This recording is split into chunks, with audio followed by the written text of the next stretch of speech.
So I'm sure, as you all know, there was an announcement earlier this week about the changes to the meitzav. The first question here is, where did the meitzav go?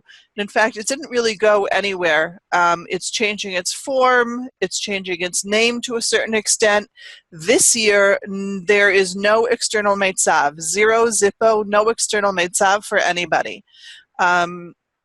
And there will be possibly a pilot of the new format of the test.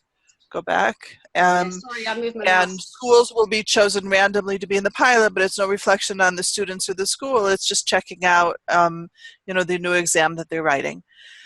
What's going to happen, it'll actually help me if you go to the next slide. So, I'll talk from the subsequent slides. That'll help remind me. Okay, there's basically going to be two things. There's going to be external exams that are given every year. Every year, 8th grade classes will be tested in Hebrew language. And then in either 8th or 9th grade, there will be a lottery by the ministry of one of 4 subjects that will be tested, and you see them, one of 3 other subjects that will be tested, and you see here on the left in the green, English, math, or science, and then whichever test they choose, everybody in the country will have to take that test. Now, what's interesting is that the exam will be administered at the beginning of the year, not at the end of the year. So if the exam is administered at the beginning of 8th grade, it's reflecting on any teaching done in 7th grade. And if they choose to do it at the beginning of 9th grade, then it's reflecting on the teaching done in 9th grade. And on the one hand, you might feel like this leaves us off balance, but in fact, what's happening is that it's saying, you know what, let's get back to teaching English. Isn't that a nice idea? We're teaching English, and we are always preparing our students, and there's no more preparing for the exam. There's no more buying meitzav booklets to prepare your students for exams if you ever did that. Nothing like that. We're simply continuing with our curriculum, and then this test will come in periodically in order to see what's happening in the schools. The grades are not shared in any public format whatsoever. The school principal gets the grades, and I guess the ministry must get it, in order to see what's going on, but it's not published in any other place. Go on to the next slide, please.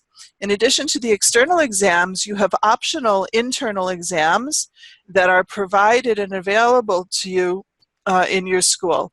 Basically, they keep talking about this madaf mivchanim, like a shelf or a file cabinet, if you will, of possible exams that will be written and provided to the schools.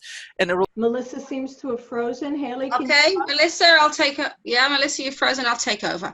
Okay, so on separate to the external exams that the ministry is going to give us, it's going to be expected that 7th grade coming in, there'll be a grade-wide mapping test. At the moment, we don't know exactly what that is and how that's going to work, but we assume we're going to be given something for that.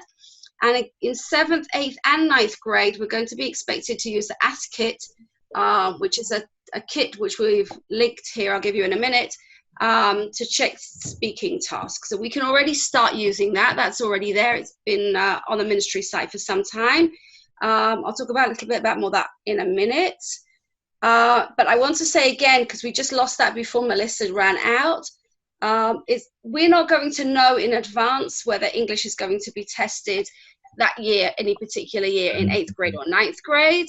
And it will be at the very beginning of the year. So they're not expecting us to be practicing tests the whole time. They're expecting us to be actually learning English, which will make a nice change for us.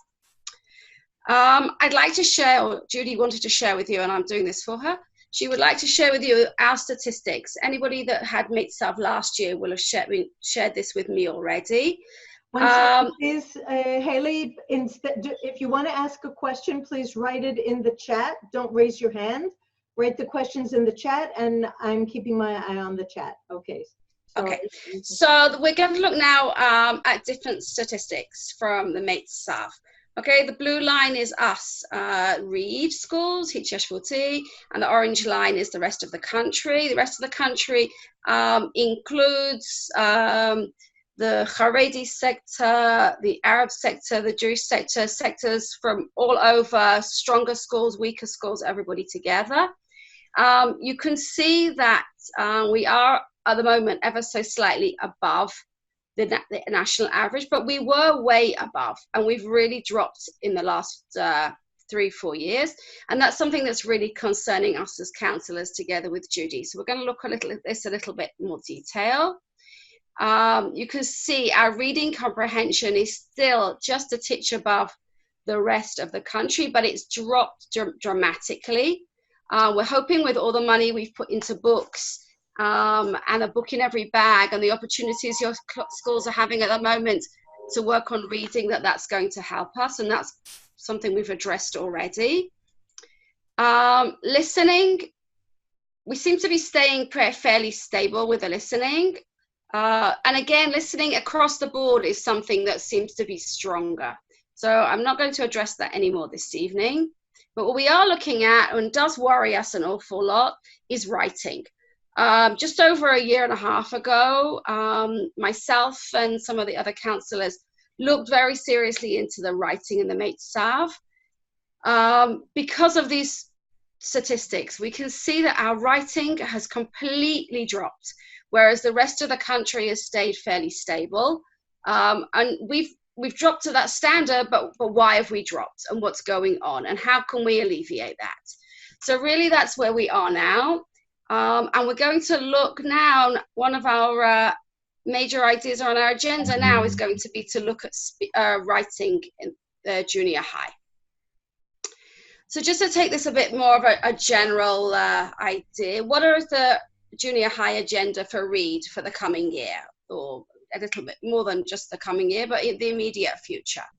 As we've said in the past, we've been looking into active learning. We want our students busy, working, not frontal lessons, not turning pages in textbooks. And we've got so many programs and so many courses there to help you and to work together. And we've seen a really big difference with that. Again, that together with the communities, we know there's lots of going on.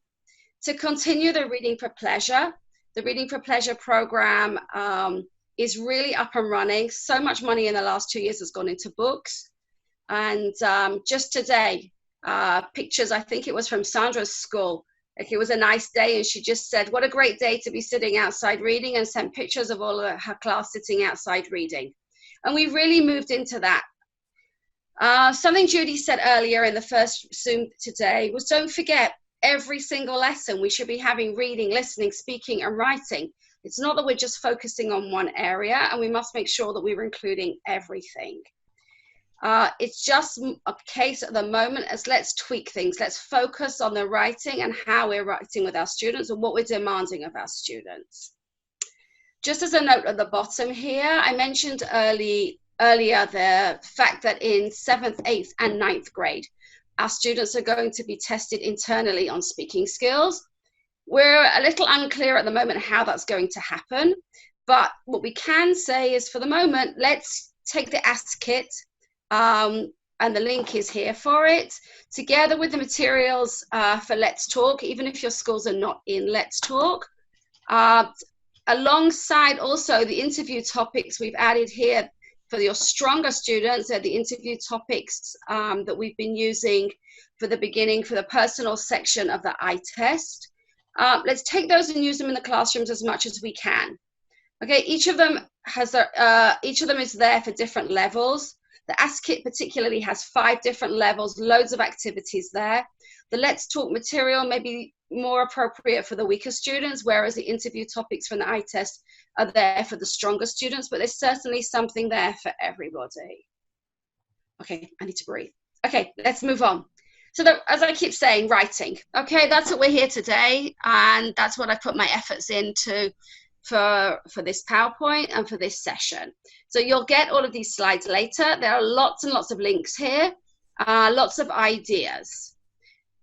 Something new to the teachers that weren't in the meitzav schools last year is we started to talk last year about writing portfolios.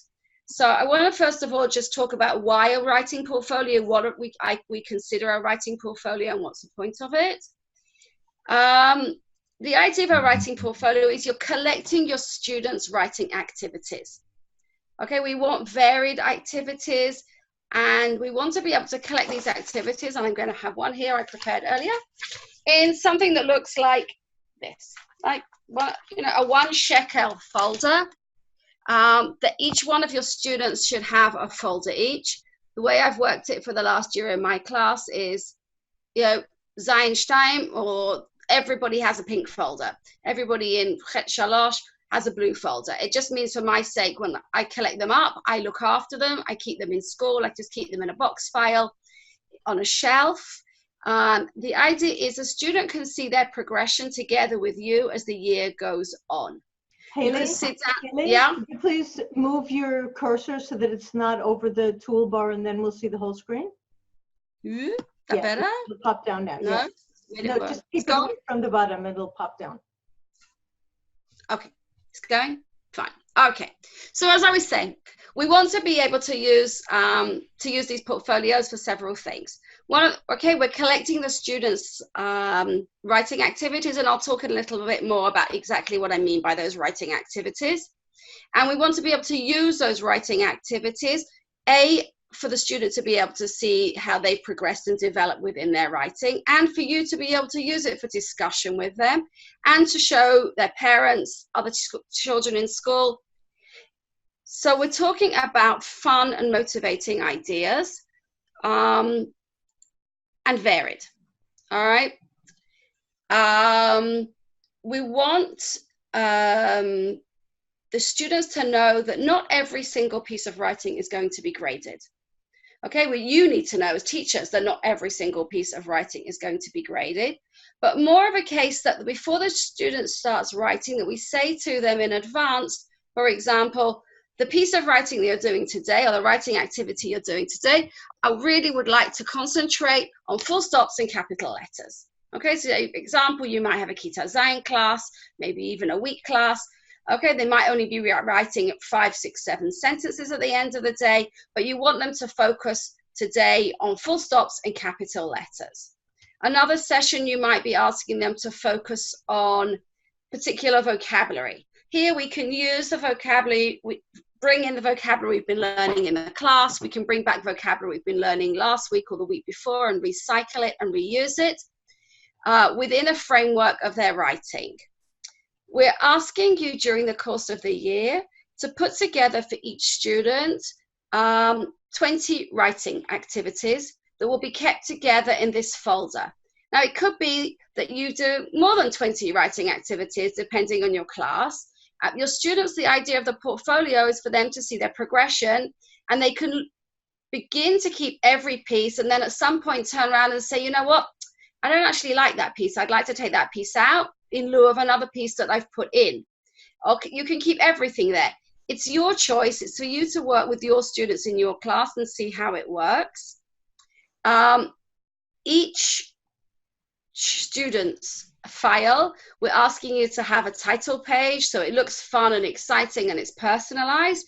And then after that, we're asking for you to have a checklist of the pieces of writing. I'll go to that in a minute. I've got an example to show you. And also within the writing portfolio, we're asking you to keep what we're going to call word marks, which is going to be a list of 10+-ish words from each writing activity that the students will come back and revisit later on at various intervals during the year. And again, I'll talk about those in a second. Let's move on to the next slide. So this is an example of the checklist that I'm talking about.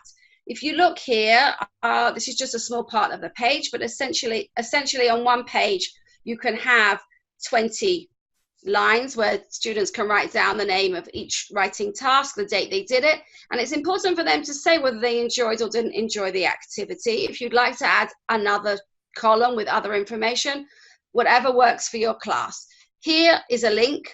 If you look here where my mouse is now, that's a link for you to be able to print this example that I've prepared here. But Go do what you want. Let your students make their own. This is really just as an example to show you. So let's move on and talk about what I mean by writing activities. Okay, the idea we're talking here about varied writing activities. A writing activity might be something that takes 5 to 10 minutes at the beginning, the middle, or the end of a lesson because you're working on some specific vocabulary.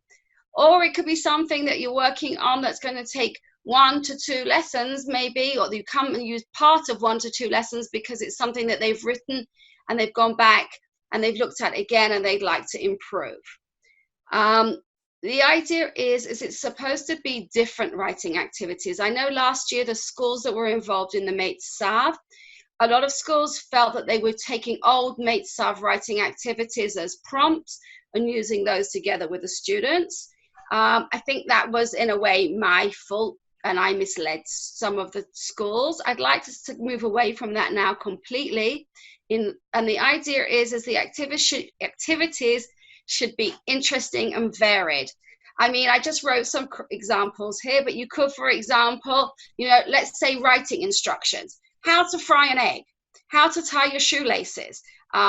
It could be anything like that. For an example, at the moment, I have a 9th grade class that are making games in class. One of the things they have to do as the project for making their games is they have to write instructions on how to play the game. So I've told them in advance that the instructions of writing their games will add as part of our portfolio. I've put other ideas here. I've put down writing prompts with words and pictures, write some short sentences using specific vocabulary, writing letters to friends, writing letters to members of their family. You can take a picture and use that as a prompt. Anybody that's familiar with story cubes, students can make their own story cubes. You can use as part of an app on phones. There's Roy's story cubes and on the computer. The idea is you throw the cubes and each cube has another part of the story to add to the story. I've got some more examples of that in a second as we move on. I'm going to just take a second out of talking about ideas, and I'll come back to those in a minute, because I want to move back just to the word marks, because it's very important that we collect these and the students work on these, and we keep these within the individual students folder themselves. Haley, what do I mean? Haley, Yeah. There's a question from Monique. Can book reports also be included in the portfolio? Yeah, any piece of writing that your students want to include or that you feel as a teacher is appropriate to include, writing is writing. The idea is for you to see their progression and for them to see their progression as well. So anything that they're doing is fine. Moving on to the word marks, I came up with this idea together with some counselors that it would be a lovely idea for the students to actually take 10 words, could be a few more, could be a few less, depending on the level of your students, at the end or the beginning of the writing task.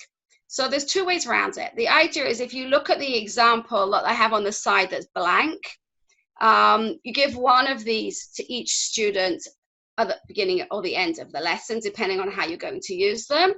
For an example, if everybody's writing on the writing task is the same subject, and you've I've lost a word, and you have brainstormed loads of words on the board, you can ask your students at the beginning before they start writing, to choose 10 words, write them on their word mark, and make sure they use those 10 words in their writing.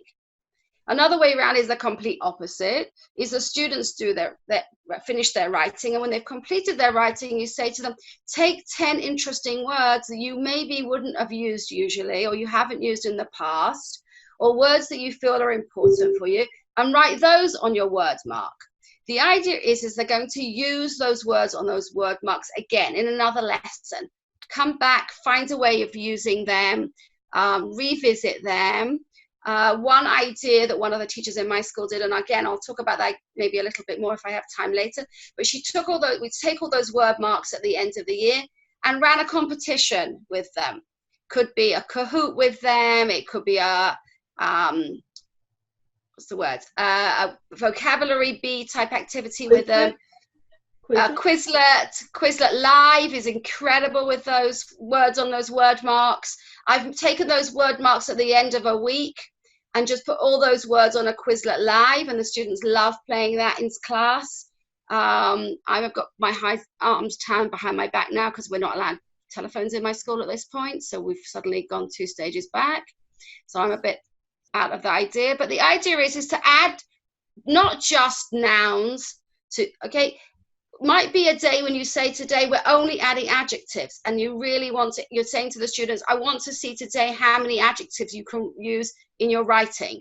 So you'd write only adjectives on the word mark that day, and that would be something that you would focus on. Play around with all the different ways around it, and share with us, see how it goes, try different ideas. It's new, okay? It's new to all of us. See what happens. Haley, we have 10 minutes. Oh, okay. We might need extra time. It's not a problem. If you run over time, then we'll stop. And I have an email already, and I'll send that another link to everybody who's here. Okay. So just so that everybody who's here is aware that if we run out of time, you'll be getting another link so that we could finish up.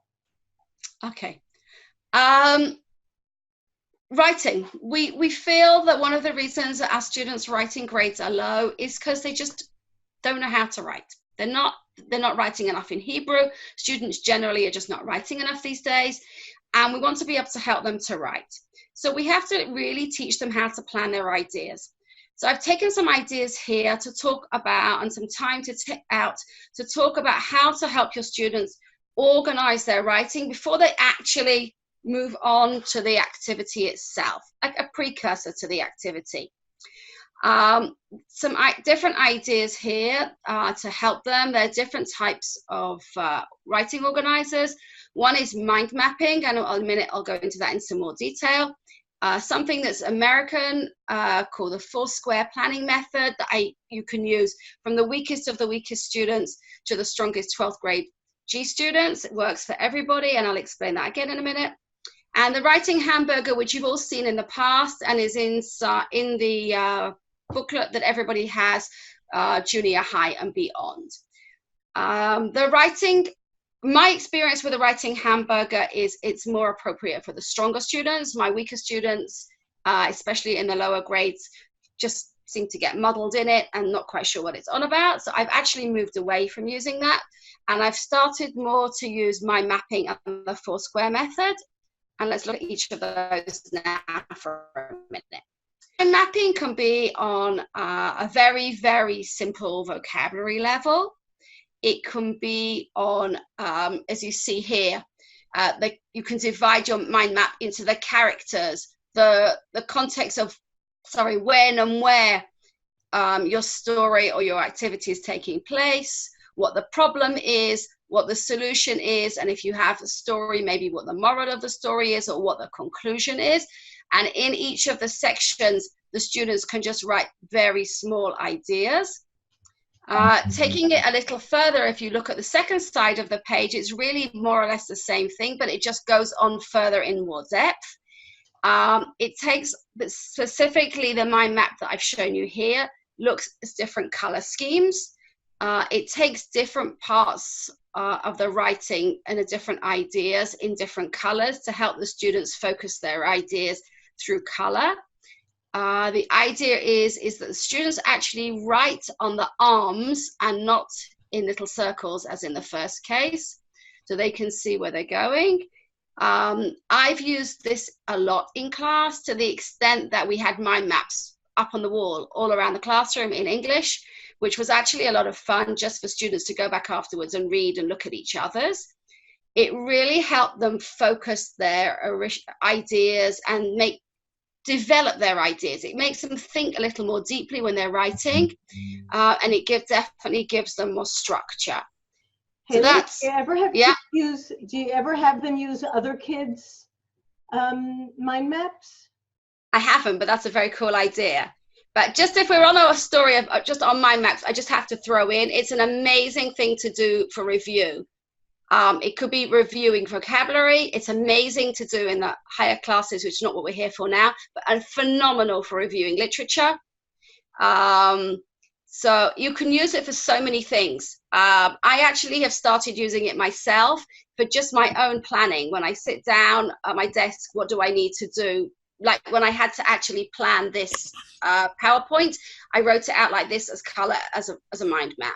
So you can teach your students to use these tools for so many more things. So you really get money out of them.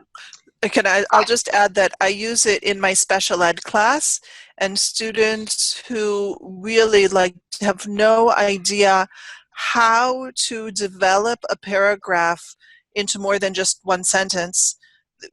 You see their brain working and figuring things out when things are laid out in a mind map. And likewise, my native speakers on the highest level, they also find it interesting and challenging to fill it out and then to choose and edit. Yes, I do want to use this idea. No, I don't want to include this other idea, because they can see what fits into the topic and what seems to be extraneous. And so they really, it's an amazing visual aid for organizing and developing thoughts. Okay. Until recently, just one last thing, until recently, I would only use a mind map in pencil in one color, and that was it. I recently was on a course, and it encouraged just to take each new idea in a different color and stay with that color for that idea as deep as you go. And it really helps. I think definitely the younger students can really appreciate that concept of keeping everything in the same color. So I would definitely try that one out with your students. Moving on to the square method, and I'm probably going to run out of time in the middle, but just let me know, Adele. You've got 3:50. Okay, so again, this is a method that can be used with us from the weakest students to the strongest students.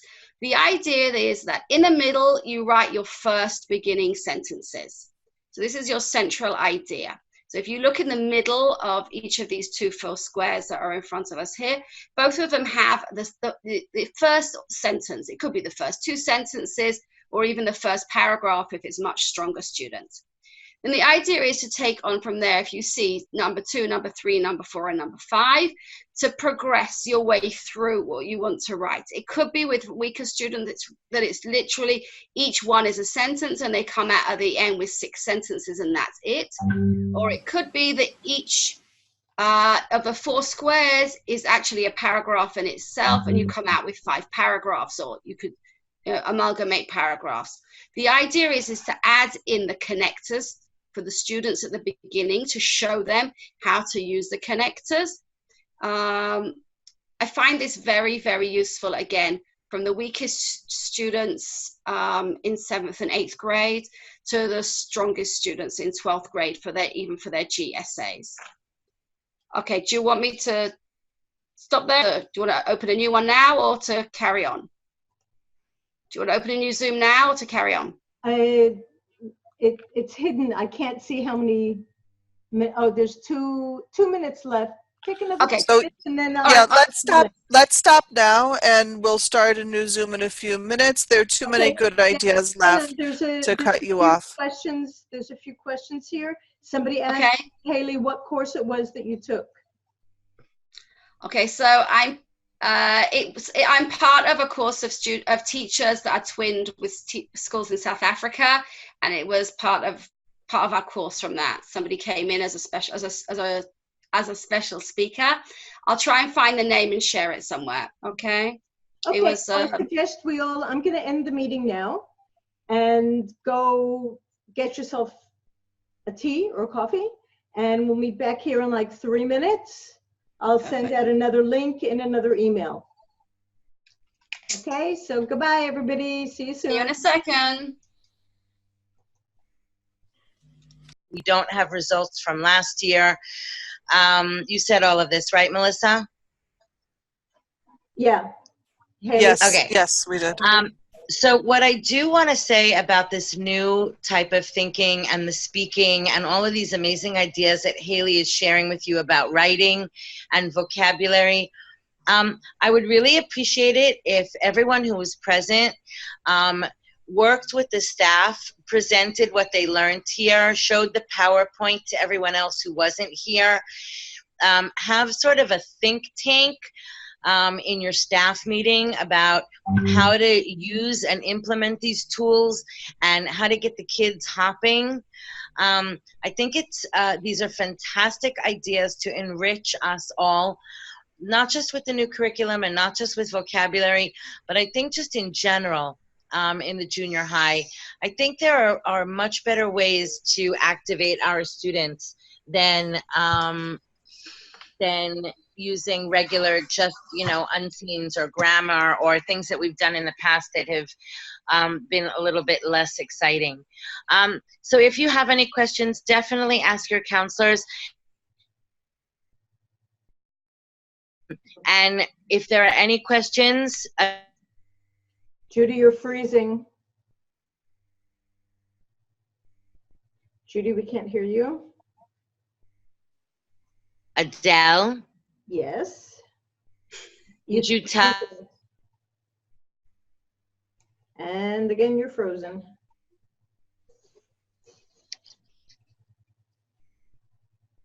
Okay, it's not you guys, it's Judy that's frozen. So. Okay, should I just carry on? Yeah. Sorry, Judy. Judy, if you become unfrozen, just start talking and I'll stop. Okay? Is that better now? Now we can hear you. Okay, so I said that if you have any questions, that Adele is sharing a file with you. Did you tell them? I did. Okay, and if you need any help or anything, this is you can just ask your counselor. Please share with your staffs and think about amazing different ways to use all of these tools. And Haley, it's all yours. Good night, Thanks. Everyone. Good night. All right, the next section, I will go through it as quick as I can because I appreciate it's getting late for people. The idea is just to give you a few ideas for writing activities. Really, what I think would be amazing is if somehow through our counselors, through your schools, through the WhatsApp groups that we have already, that we share the ideas that we come up with in school so we can all see what we're doing and we all can have an advantage there with one another. That sounded terrible, whatever. Let's move on.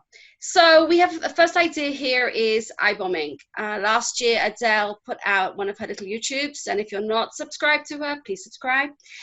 She put out this idea of eye bombing where you take little googly eyes, sticky ones, very important to take the sticky ones, and stick them around the school, two together. So you two little googly eyes, and you basically make a little character for yourself somewhere around, and then you go and write about him, write a story about it. Could be that you write about their character itself, all sorts of things, just they come alive. So here, if you look here there is Adele's video, which I really highly recommend you go and have a look at, and she explains much better than me how to go and googly eye and eye bombing, your school with your students. And just below that, there's another video which was from Denmark, I think. Or Sweden. From Denmark, that was where I got it. That's the original place I found it. I stole it. I didn't pick it up. The original idea, where you see them just like all over a town with these eye bombing. It's very cute. Really take the time out with a cup of coffee to have a look at it. So that's just one idea, and once we get going, I reckon other people will come up with other ideas what to do with googly eyes. So it's really like, let's go and see what else we can do. Two other activities on this page. One is roller dice. The idea of this is you have a sheet, a task sheet, where you roll the dice, and the number that you have on the dice represents, it might be the character, it might be the setting, it might be the plot. And the children build up a story with the ideas that they've rolled their dice. Your students can make up their own pages. They don't have to use this one here or ones that you found. There's lots online to choose from if you want to give them some as examples, and then they can make their own. They can make them for each other. One group of students can make them for another group, one class for another class, and write their stories and share their stories. Another idea here is what I call lolly sticks. I don't know what you call them. Sticks. The actual link here is to sticks that you can buy as story prompt sticks. I think they're on Amazon, but there's really no reason why you can't make your own. If you look at the second here, a teacher has just printed out little ideas and stuck them on. They can be different activities. Again, they can be the setting, the characters, just sentences to give them as prompts to start off writing. This was the roll of dice in a little more detail. You can look at this again later. The story dice here, the link here to the story dice was where you actually have dice and you roll the dice, and the dice have the characters, the idea of the characters' names on, or the setting or part of the story. The idea here, there's another two different ways of using lolly sticks, which you could even just do. Your students have been working on something else, they finished something, and you can have these in the back of your classroom or on your desk or anywhere else in the class, and they can just take them and work on their own. They don't have to be doing anything with a teacher. They can choose. You can say to them, take 5 adjectives, take 5 verbs, and take 5 nouns, and write even just 5 sentences. It don't even have to be 5 connected sentences. But again, especially, you know, if your students say that they've got no ideas, they don't know where to start, they don't think they've got any vocabulary, this is just gives them another prompt, another clue, a little more help, and again, a little more structure. The second idea, where they're in the box here, and you can see the colored sticks, these are sticks where teachers have really scaffolded very basic sentences for a week class. Could be, again, something that you can do as an activity within itself, or something where students have finished something else and they're waiting for the rest of the class to move on. Just gives them prompts and ideas to structure their sentences. I added this page here because I work a lot with very weak students in school, and I'm always thinking of ideas of how to help them and how to scaffold their writing, because really they find writing sentences in Hebrew very, very difficult. So there's 2 sides of the page here. There's 2 different things going on. One side says scaffolding for better sentences, and here you have links to pages of some basic work pages to use with your students in school, and for you to use as springboards to prepare your own work pages. Maybe together we can pull work pages and share them across Reed schools. The other side is how to stretch their sentences. I find even with the stronger students or the immediate in-between students, they'll write me a sentence with 4 or 5 words and say, I'm finished. So the idea here is really to stretch the sentence. They'll have written the very beginning, and it's like asking them more and more questions and focusing them to get deeper and deeper on longer and longer sentences, sorry. So if they've just come out with my beautiful fish, say to them, but what's the fish doing and where is it?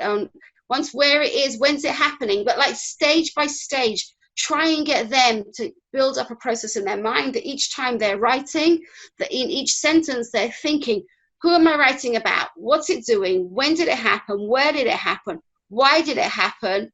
And then a connecting word before they move on to the next part. So we've really got to help them and scaffold their writing and structure their writing with them to teach them how to write.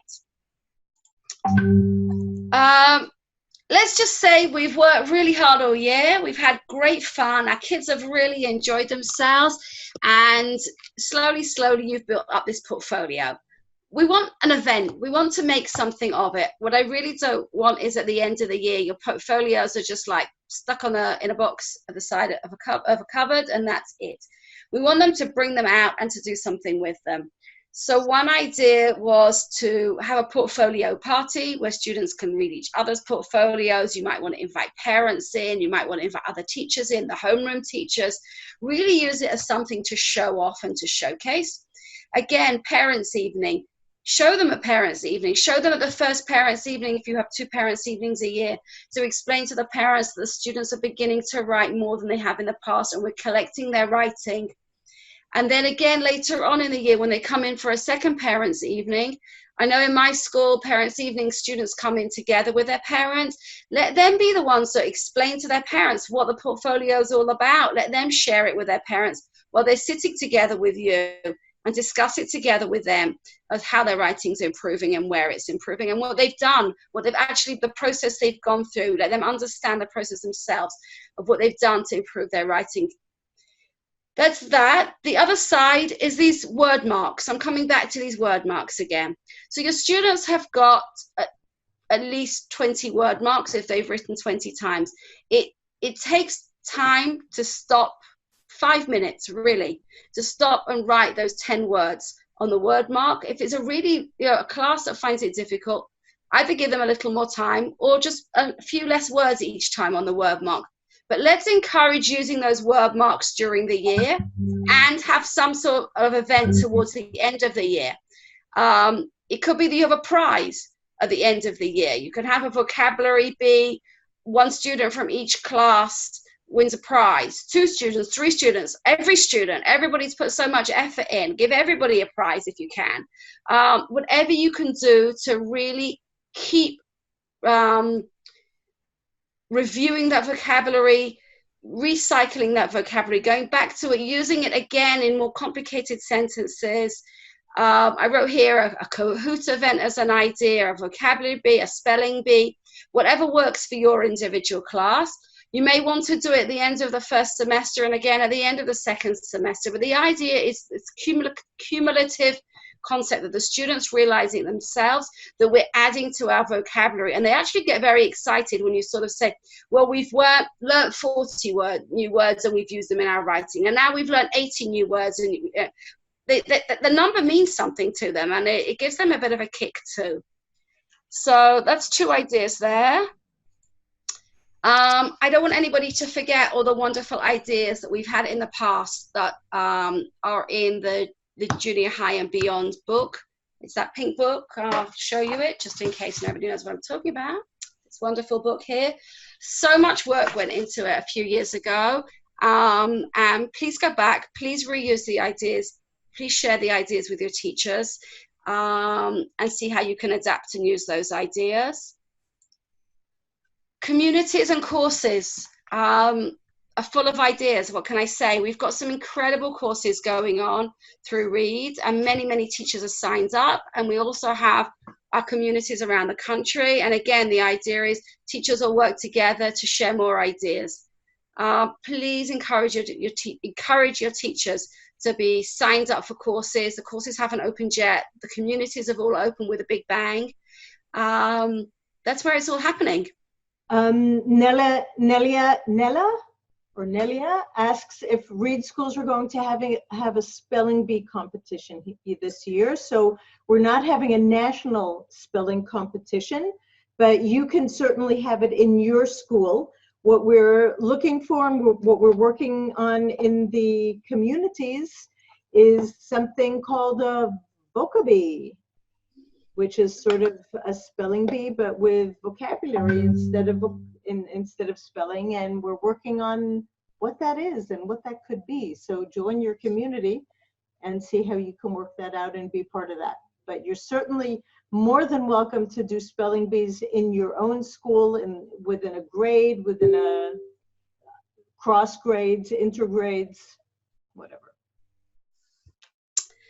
I think that's more or less it. I had a few questions earlier, which I'd like to just go through here, if that's okay. If people have got the time. I understand if you've worn out and it's the end of a long day and you want to leave. But these are just questions that teachers asked on the Google form that we sent out when you signed up. So let's just go through them quickly. What do my teachers need to do about the portfolio this year? I really hope I've explained that well enough. If there's any questions, please ask them. But essentially, something that looks like this for every student. I'll hold it up here. Really not a notebook. We tried in my school in some of our classes last year as an experiment to see what worked better. A regular school exercise book and the students writing in the exercise book, or a folder. The folders definitely were far more advantageous. We really felt we had our hands tied behind our backs. Students using... Yeah. I got a private question, but I want to share it with everybody where we can get that great booklet that you talked about that was made last year. And that great booklet, together with lots and lots and lots and lots of wonderful things, are on the Read All You Need site. In addition, I'm recording this Zoom and I'll turn it into one YouTube, and I'm going to upload that to the site also. So you want to go into that Read All You Need site and look around, and like really everything that's important, we just throw up there and take advantage of it, because it's a very, very useful site. Before you ask your counselors where you can find something, first of all, go to the Read All You Need site. If you don't, you're going to get a sticker that says, it's on Read All You Need. You will, we promise. So. We promise you're just going to get a sticker. The Read Junior High and Beyond booklet is actually linked on the slide before this, or 2 slides before this, because I've lost track where I'm up to. What do I tell the school management about the portfolios? I think it's actually very, very important that you do share this with your JHS pedagogy or whoever you discuss these things with in your school. I think it's something very special. I think it's something that honestly should probably be happening in other subjects as well. And for a change, we're the forerunners, I would like to think. Portfolios have been around for many years. Definitely they're used in Europe in language in schools.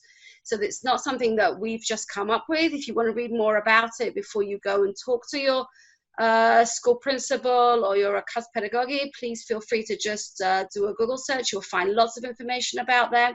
But yes, I'm really asking you to please go and share with them, because I'd like them to know what we're doing. Rubrics and grading. I actually didn't mention that yet tonight, and I said in my first Zoom earlier today. I'm sorry. 2 things. One is, no, you do not need to be grading every single piece of writing that's in this portfolio. The students need to know that as well. I think it's only fair to tell them before they start writing whether you are grading it or you're not grading it, and what you're grading it for. You might just be saying, I'm grading today's piece of writing just for adjectives. Please use as many adjectives as you can, and you'll have worked on that, you know, beforehand in the lesson or during the weeks before, however you're working.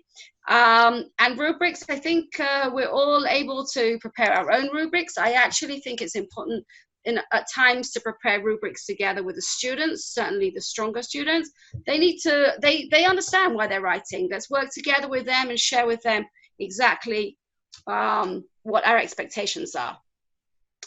What do they need to contain exactly? I think I've said that and pretty surmounted that. The pieces of writing, a front cover, a list of the writing activities that they've covered during the year, and a plastic wallet at the back with all the word marks. That's probably just about it. What we actually decided in our school this week was we're going to ask every student to bring in a small pad of lined writing paper that they will put inside their file, so that it's there now at the beginning of the year, and not that each time they come to write, we expect them to go and find some paper to write on, just so they're sort of a little bit more organized.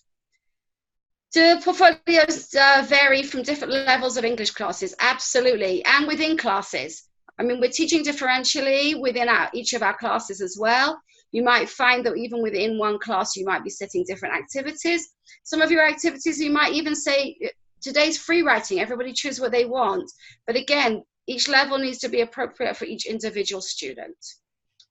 Are they similar to logs in high schools? And if so, a teacher's going to be paid for these extra? These are not anything, no similarity as far as I can see whatsoever to a log, apart from I keep my logs in the same type of folders.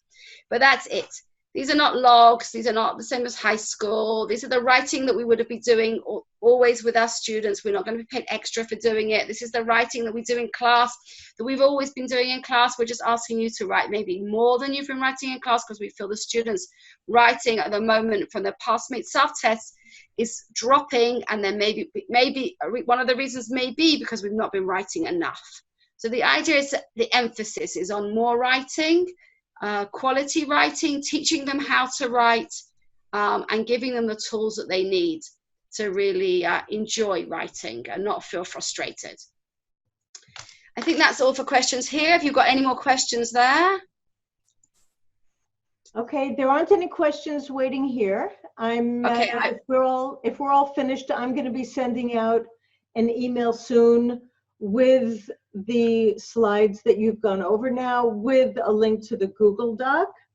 Okay, I just want to say that the next few slides I'm not going through. They're for you to work through with your teachers in school. But just notice there's lots of links here. There are links for you to download work pages or ideas, things that you, just to make life a little easier for you, rather than you having to reinvent the wheel each time. And I did mention dice earlier. There's some ideas of what you can do with dice here, what you can do with Quizlet here.